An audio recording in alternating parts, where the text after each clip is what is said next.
हर साल अरबों का रेल बजट, लेकिन महिला पैसेंजर्स की परेशानी वहीं की वहीं।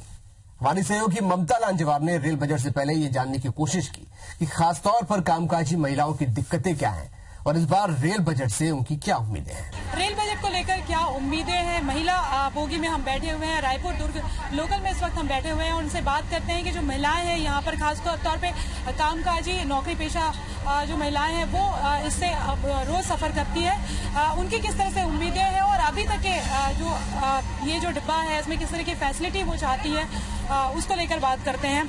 आप बताइए कि आप कहाँ से आ रही है और कहाँ जा रही हैं? मैं तो ऐसे बागबारा ब्लॉक से हूँ, मैं मतलब एचएम हूँ। मेरी तबीयत खराब थी तो मैं रायपुर आई हूँ। मतलब बोगी जो है मतलब लेडीज बोगी है और एक दो बढ़ाना चाहिए, क्योंकि लेडीज बोगी सुरक्षित रहती है। लेडीज में भी चोर रहते हैं, लेडीज चोर रहते हैं, लेकिन लेडीज लोग लेडीज डिब्बा में इसलिए बैठना चाहते हैं पॉकेट मारों से, चोरों से बचने के लिए। लेकिन एक दो डिब्बा और बढ़ाना चाहिए उन लोग को, मतलब देखते हुए कि मतलब सुरक्षा को देखते हुए एक दो बोगी और बढ़ाना चाहिए। लेडीज डिब्बे में मतलब एक सिक्योरिटी होनी चाहिए। लेडीज डिब्बे जो है अमूमन जो है काफी सीमित होते हैं, एक डिब्बा होता है, तो इसको बढ़ाने की मांग की जा रही है। इसके अलावा बात करते हैं और किस तरह से चीजें जाते हैं। आप बताइए किस तरह की फैसिलिटी चाहते हैं? आजकल ना कामकाजी जो महिलाएं ना उनकी संख्या बहुत ज्यादा हो गई है, तो हम लोग जो सुबेरे यानी हम लोग तो डेली रूटीन वाले, मैं भिलाई से रायपुर अप डाउन करती हूँ, तो हम लोग इतना मतलब ड्यूटी आते समय इतना परेशान हो जाते हैं, रोज खड़े होके आना, और मतलब महिला डिब्बा ही सेफ लगता है, ज्यादा अच्छा लगता है। तो इसलिए वही डिमांड है कि रेल डब्बे और बढ़ाए जाए और एक सिक्योरिटी के लिए हमेशा लेडीज बोगी के आसपास या स्टेशन में भी हमेशा एक सिक्योरिटी के लिए होना चाहिए। 9 घंटे की शिफ्ट करने के बाद में कामकाजी महिलाएं खासतौर पे घर का काम निपटाती है और उसके बाद वो दौड़ते हुए ट्रेन पकड़ती है, ऑफिस जाती है, 9 10 घंटे काम करती है। उसके बाद फिर वापस लौटते समय उनकी सबसे बड़ी उनके सामने सवाल होता है कि जब वो ट्रेन के अंदर चढ़ेंगी, अपने बोगी में चढ़ेंगी, तो उन्हें जगह मिलेगी या नहीं। तो सबसे बड़ी समस्या वो बता रही है कि जो ट्रेन है उसमें जगह बढ़ानी चाहिए, उनके डिब्बे जो है वो बढ़ाए जाने चाहिए, ट्रेन में डिब्बे बढ़ाए जाने चाहिए। दूसरी बात ये है, सिक्योरिटी की बात कर रही हैं और भी जो महिलाएं उनसे बात करते हैं। आप बताइए कि क्या चाहती हैं आप? बस महिला ही बोगी बढ़े और सिक्योरिटी होना चाहिए। सिक्योरिटी को लेकर खासतौर पे जोर दिया जा रहा है, क्योंकि उनका कहना है कि वो ये सोचती है कि अमूमन पूरी ट्रेन में खतरा रहता है, लेकिन महिलाएं हमेशा सोचती है, कई बार सोचती है कि अगर वो लेडीज डिब्बे में बैठती है तो ज्यादा सिक्योर फील करेंगी। महिलाओं के बीच में अपनी कई समस्याएं भी रहती है जिससे वो ज्यादा बेहतर तरीके से टैकल कर सकती है लेडीज डिब्बे में। तो उनका कहना है, लेकिन यहाँ पर सिक्योरिटी के कोई बंदोबस्त नहीं होते। इस वक्त हम इसी डिब्बे में मौजूद है और यहाँ से लेकर वहां तक आप देख सकते हैं कि यहाँ पर सिक्योरिटी को लेकर कोई अरेंजमेंट नहीं है। ये एक बड़ी समस्या उनके बीच है। यूथ भी हमारे साथ है, उनसे भी बात करते हैं खासतौर पे। आप बताइए कि किस तरह की फैसिलिटी आप चाहती हैं? हाँ, अगर अकेले लड़कियां सफर करती है तो उनके लिए सिक्योरिटी होना चाहिए। अपने पेरेंट्स के साथ अगर नहीं करती है, अकेले करती है, तो उनके लिए सिक्योरिटी रहना चाहिए और महिला को जो सुरक्षित रहना चाहिए। आपको भी कोच सुरक्षित लगता है? नहीं, अभी तक तो उतना सुरक्षित नहीं है, होना चाहिए। लेकिन आप बताइए कि आपको महिला को सुरक्षित लगता है? अभी नहीं लगता सुरक्षित, क्योंकि बोलने के लिए ये महिला बोगी है, लेकिन यहाँ तो जेंट्स भी चढ़ते हैं। आप कितना फोर्सफुली उनको दूर करेंगी? इसलिए सिक्योरिटी का होना बहुत जरूरी। कोई भी मेल या फीमेल पुलिस का यहाँ होना जरूरी है, रेलवे पुलिस का, कि जो यहाँ पे पुरुषों को यहाँ से दूर भगाए। क्योंकि बोलने के लिए महिला बोगी है, लेकिन आप भी खुद आई थी, आपने देखा है कि यहाँ मेल खड़े थे। भीड़ में तो और ज्यादा स्थिति ऐसी रहती है। तो ये सिर्फ नाम के लिए महिला बोगी है, इसे सिर्फ नाम के लिए ना बनाए, इसे एक्चुअल में फीमेल बोगी बनाए। और संख्या तो बढ़ानी है, साथ में एक सिक्योरिटी का होना बहुत जरूरी, सिक्योरिटी पुलिस का होना जरूरी है। बिल्कुल, इनका कहना है कि नाम के लिए महिला बोगी है। आप देख भी सकते हैं कि ये जो बोगी है यहाँ पे आपको खासतौर पे दिखाई देंगे कि जेंट्स भी जो है वो यहाँ पर बैठे हुए हैं। उनका कहना है कि ऐसा नहीं है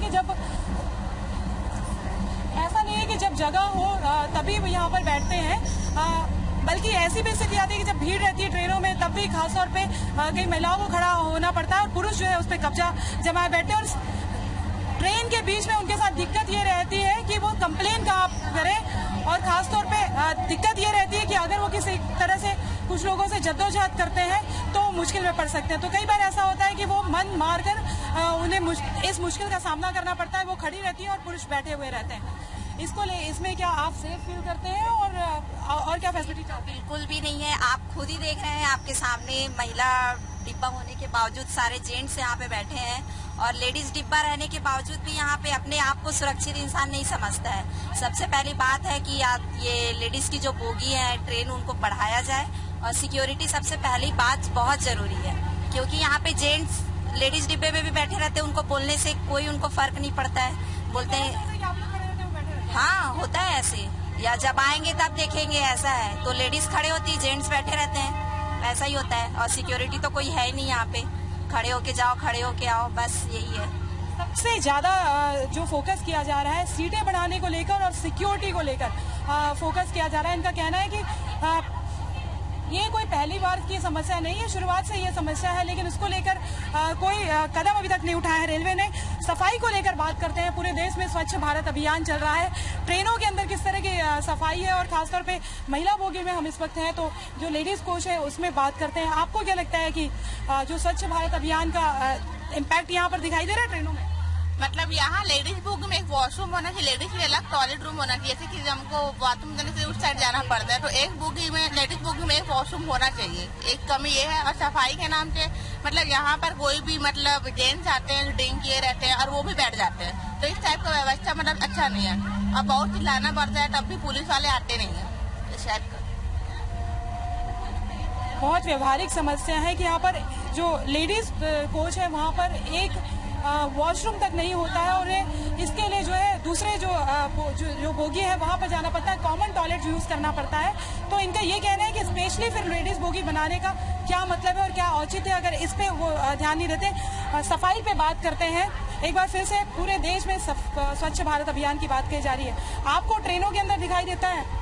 नहीं दिखता है मैडम, बिल्कुल भी। डस्टबिन होनी चाहिए, कचरा इधर उधर पड़ा रहता है, लोग खा के फेंक देते हैं, तो उसकी व्यवस्था होनी चाहिए। लोग गुटखा खा करके जो है पिक कर देते हैं, वो सब नहीं होनी चाहिए। आप बताइए। लेडीज की सुरक्षा को दृष्टिगत रखते हुए जो आगे और पीछे लेडीज बोगी लगाई जाती है वो सेंटर पे होनी चाहिए और लेडीज के लिए वॉशरूम है वो सेपरेट होना चाहिए। सेम वॉशरूम में जेंट्स भी यूटिलाइज करते हैं और लेडीज भी यूटिलाइज करते हैं। गंदगी है, गंदगी के लिए अवेयरनेस होना चाहिए और अगर गंदगी कोई कर रहा है तो इमीडिएट अगर कोई अर्थदंड मतलब पैसे से फाइन किया जाता है तो वो एक बार होने के बाद सेकंड टाइम में वो सुधर सकता है। और जब तक बिना पैसे के आप उसको करोगे तब तक वो सुधरने की कोई संभावना नहीं है। अवेयरनेस के साथ साथ अर्थदंड होना आवश्यक है। आप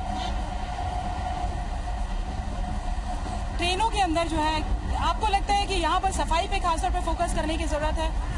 हाँ मैडम बिल्कुल, क्योंकि ना गंदगी तो है ही, साथ साथ में जो भिखारी लोग भी चढ़ते हैं वो लोग भी बहुत गंदे रहते हैं और ऊपर से एक तो चढ़ना नहीं चाहिए, उसके साथ साथ वो लोग ड्रिंक किए हुए भी रहते हैं, तो फिर क्या फैसिलिटी बताइए ना लेडीज लोग के इसमें। नहीं बहुत कम, शिकायत करो तो आते हैं बीच बीच में, पर ऐसा नहीं है। हाँ जैसे जैसे समय मतलब अंधेरा जैसे शाम होता है तो 6:30 वाले में, उसके बाद 7 वाले में, सब में ट्रेन में ऐसा होता है, प्रॉब्लम तो होते हैं। पर वही है हम लोग में मतलब ग्रुप नहीं रहते ना करके हम लोग विरोध नहीं कर पाते हैं। ये है अभी जिस समय तो दिन है तो चल रहा है, हम लोग सब लोग थोड़ा डेली अप डाउनर से एक साथ रहते हैं तो हम लोग उसका विरोध करते हैं, कोई कोशिश नहीं करता। लेकिन जो बाद में जो आती हैं लड़कियां उनको तो प्रॉब्लम फेस करना पड़ता होगा। तो बिल्कुल इस बार जो रेल बजट आएगा उसको लेकर कोई ढेर सारी उम्मीदें नहीं कह सकते, बहुत व्यवहारिक उम्मीदें हैं जो हर बार जो है महिलाएं सामने रखती है। सबसे बड़ी बात यह है कि ये जो लेडीज कोच लगाया जाता है वो सेंटर में लगाया जाए ताकि वो सिक्योर महसूस करें। दूसरी बात यह है कि सिक्योरिटी के बंदोबस्त किए जाए, क्योंकि आरपीएफ के जवान तभी आते हैं जब कोई कंप्लेन की जाती है।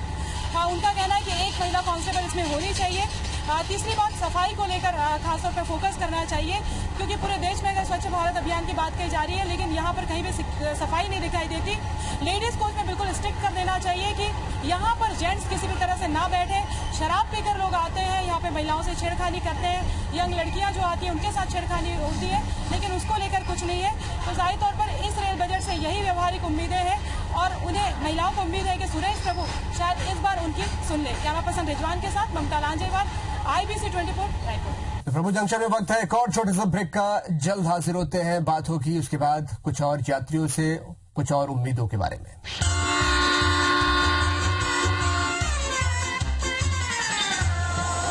तो रेल का सफर हमारे लिए जितना आसान है उतना इस पूरे नेटवर्क को ऑपरेट करना मुश्किल है। जाहिर है रेलवे अधिकारियों के लिए यह आसान काम नहीं। हमारे सहयोगी स्टार जैन ने डीआरएम राहुल गौतम से बात करी जानने की कोशिश की कि इस बार कौन सी सहूलियतें और सुविधाएं रायपुर रेल मंडल के हिस्से में आ सकती हैं। आजादी के बाद ऐसा पहली बार होगा जब रेल विभाग का बजट अलग से पेश न होकर आम बजट के साथ में पेश होगा। इस वक्त हमारे साथ मौजूद है रायपुर रेल मंडल के डीआरएम राहुल गौतम जी जो हमारे साथ मौजूद हैं। डीआरएम साहब, जानना चाहेंगे कि छत्तीसगढ़ को लेकर क्या क्या योजनाएं आपके पास आई है, डिमांड्स आई है, और उनमें से किन चीजों को आपने बजट में प्लानिंग के तौर पर भेजा है? बहुत सारी डिमांड्स हमारे पास आती रहती हैं। जो खास डिमांड्स हमारे यहाँ जो आ रही हैं इस समय, उनमें जो हमारी राव घाट की परियोजना है, जो कि उससे संबंधित यहाँ पर रायपुर से कई नई ट्रेनों का मांगना, खास तौर से ईस्टर्न इंडिया की तरफ नई ट्रेनों के विषय में मांगना, वोल्टेयर की साइड में ट्रेन लाइन है जो सिंगल लाइन है उसको डबल लाइन की तरह से मांगना, तथा बहुत सारी पैसेंजर एमिनिटीज की सर्विसेज जो हैं मांगी जाती हैं। बहुत इम्पोर्टेंट डिमांड है कि रायपुर से ट्रेनें शुरू हो जाएं। तो इस प्रकार से कई बड़ी बड़ी डिमांड्स हैं जो मांगी गई हैं। इनमें से जो हम लोगों ने डिमांड जो हमारे रेलवे की तरफ से जो डिमांड गई है, तो जो कोचिंग टर्मिनल यहाँ पे एक रायपुर में, क्योंकि नया रायपुर आ रहा है, काफी सिटी एक्सपैंड हो रहा है, ये छत्तीसगढ़ की कैपिटल है, इस वजह से जरूरी है कि यहाँ पर एक बड़ा कोचिंग टर्मिनल खोला जाए। तो इसका कोचिंग टर्मिनल एक बहुत बड़ी मांग हम लोगों ने अपने मंडल से बिलासपुर को भेजी और बिलासपुर से वो रेलवे बोर्ड में गई है। पिछले बजट में बहुत सारी घोषणाएं की गई थी मंडल को लेकर, जोन को लेकर, उनमें से कितनी पूरी हुई है? बहुत जरूरी मांग थी। जिस लाइन पे अभी आप चल रहे हैं, हमारे यहाँ एक प्लेटफॉर्म लाइन को हम लोगों को ऑक्यूपाई करके रखना पड़ता था, जिससे कि हमारी कई सारी एक्सप्रेस ट्रेन्स को जो है बाहर रुकना पड़ता था। तो वो समस्या का समाधान हो गया है और जिस लाइन पे हम लोग अभी बातचीत कर रहे हैं, ये लाइन अभी कुछ चंद 15-20 दिनों में जो है इसको दे दिया जाएगा। लाइन कैपेसिटी की हम बात करें, क्योंकि अभी भी डिवीजन में लाइन कैपेसिटी जो एक्चुअल डिमांड उससे बहुत कम है, इसको पूरा करने के लिए क्या प्लानिंग है आपकी? यहाँ पर जो कैपेसिटी यूटिलाइजेशन जो है काफी ज्यादा है। 3 लाइनें हमारे पास 3 लाइन वर्क है, लेकिन यहाँ पर कितना ज्यादा ट्रैफिक है कि एक चौथी लाइन की रिक्वायरमेंट जो है और उस पर एस्टिमेट्स वगैरह जो है उन पर काम हो रहा है। जब चौथी लाइन आ जाएगी तब सही तरीके से और भी ट्रेन्स यहाँ इंट्रोड्यूस करी जा सकेंगे। एक चीज देखने को मिला डीआरएम साहब की रायपुर डिवीजन की बात करें या बिलासपुर जोन की बात करें, जो नई ट्रेन इंट्रोड्यूस होती है, प्रीमियम ट्रेनें, चाहे दुरंतो की एक्सप्रेस की बात करें, चाहे शताब्दी की बात करें, इस प्रकार की ट्रेनें हमारे यहाँ शुरुआत में पायलट प्रोजेक्ट के तौर पर क्यों नहीं आ पाती हैं? रायपुर से शुरू करने के लिए तो अभी एक समस्या ये है कि रायपुर में कोचिंग टर्मिनल नहीं है, जहां पर हम प्राइमरी मेंटेनेंस जो हमारा होता है, जिसमें कि एक गाड़ी को पूरी तरह से जो है हम सेफ्टी के पॉइंट ऑफ व्यू से तथा उसके रखरखाव के पॉइंट ऑफ व्यू से पूरी तरह से उसको देख सकें, क्योंकि यहाँ पर वो सुविधा उपलब्ध नहीं है। अब तक आपने कई योजनाएं चालू की, ऐसी कौन सा प्रोजेक्ट है जिसको आप खुद करना चाह रहे थे सुमोटो लेकर, लेकिन वो अब तक पूरा नहीं हो पाया है और उसके लिए अभी किस तरीके से आप प्रयास कर रहे हैं? और स्टार, मैं आपको ये बताना चाहता हूँ कि ये लोकल सर्विसेज जो यूटीएस की जो हमारी अर्निंग है, करीब 170 करोड़ की अर्निंग है रायपुर डिवीजन की, इसको बढ़ाने के लिए हमने पिछले 15-16 महीनों से हमने प्रयास किया हुआ है कि ये जितनी लोकल 9 कोचेस की लोकल हैं उनको 12 कोचेस में कर दिया जाए। इससे 2 फायदे हैं, एक तो रेवेन्यू हमारा बढ़ेगा, दूसरा फायदा ये है कि जो हमारी जो बहुत भीड़ भाड़ की जो सिचुएशन लोकल ट्रेन में हो रही है वो कम हो जाएगी। नया रायपुर की बात करें, एक बहुत बड़ा प्रोजेक्ट है रायपुर का, छत्तीसगढ़ का, रेलवे का, क्या प्लानिंग है उसकी? मुझे लगता है कि नया रायपुर का काम जो है, ट्रैक का काम करीब 1 साल के अंदर हो जाना चाहिए। रायपुर टर्मिनल जो रायपुर सरकार, स्टेट गवर्नमेंट तैयार कर रही है, वो भी उतने समय में पूरा हो जाएगा। तो मैं समझता हूं कि 1 साल में हम लोग जो है लोकल सर्विसेज जो शुरू करने का प्लानिंग है उसको हम लोग अचीव कर पाएंगे। एक बहुत बड़ा पोर्शन है छत्तीसगढ़ का बस्तर, वो अभी भी प्रॉपरली रेल से कनेक्टेड नहीं है। राजधानी रायपुर से रेल कनेक्टिविटी कब तक हो पाएगी बस्तर की? बस्तर इलाके की कनेक्टिविटी की बात है, राव घाट एक परियोजना हमारी है जिसमें से हमारे भानु प्रतापपुर एक स्टेशन है, वो स्टेशन तक की कमिश्निंग हमें लगता है कि अगले साल 2018 में सितंबर अक्टूबर तक भानु प्रतापपुर तक कनेक्ट हो जाएंगे। उसके बाद राव घाट तक मुझे लगता है कि 1-1.5 साल और लगेगा, 1.5 से 2 साल के बीच में फर्दर, यानी 2019 से 2020 के बीच में हम लोग राव घाट तक पहुंच जाएंगे। जानना चाहूंगा मैं कि पिछले कुछ सालों में रेलवे कितना बदला है और उसको आगे क्या प्लानिंग है, शॉर्ट में दी जानना चाहें तो हम। बहुत बदलाव आया है, पैसेंजर एमिनिटीज बढ़ी हैं, टिकटिंग सेवाओं में बहुत सुधार आया है, साफ सफाई बढ़ी है और ओवरऑल कस्टमर सेटिस्फैक्शन जो है वो बहुत अच्छा हो गया है। ये थे रायपुर रेल मंडल के डीआरएम राहुल गौतम जी, जिनके मुताबिक पिछले कुछ समय में रेलवे ने अपने आप में काफी कुछ बदलाव किए, खासकर डिजिटाइजेशन के माध्यम से। साथ ही साथ उनके मुताबिक जो छत्तीसगढ़ में रेलवे की 2 बड़ी परियोजनाएं चल रही है, एक तो नया रायपुर में है जो पूरा टर्मिनल आने का है, साथ ही साथ रावघाट प्रोजेक्ट्स है, और इन दोनों परियोजनाओं को लेकर रेलवे काफी अलर्ट है और काफी सजग है, क्योंकि रेलवे एक तो छत्तीसगढ़ में रेल कनेक्टिविटी देना चाहता है, साथ ही साथ वहां से उन्हें एक बहुत बड़ा बिजनेस के तौर पर अर्निंग्स भी नजर आ रही है। इसलिए रेलवे का पूरी तरीके से फोकस है कि जल्द से जल्द इन दोनों परियोजनाओं पे काम किया जाए, पूरा किया जाए, ताकि छत्तीसगढ़ के लोगों को इसका ज्यादा से ज्यादा फायदा मिल सके। यहाँ कैमरामैन लखन शर्मा के साथ स्टार जैन, IBC 24 रायपुर। तो हमने टटोलने की कोशिश की, यात्रियों की क्या उम्मीदें हैं, क्या कुछ वो इस बार प्रभु से चाहते हैं। जी हाँ, रेल मंत्री क्या कुछ यहाँ पर इस बार दे पाएंगे बजट में, उम्मीदें बहुत सारी हैं। क्या उनको मिल पाता है, क्या यात्रियों को मिल पाता है, ये देखने वाली बात होगी। बहरहाल प्रभु जंक्शन में आज इतना ही। नमस्कार।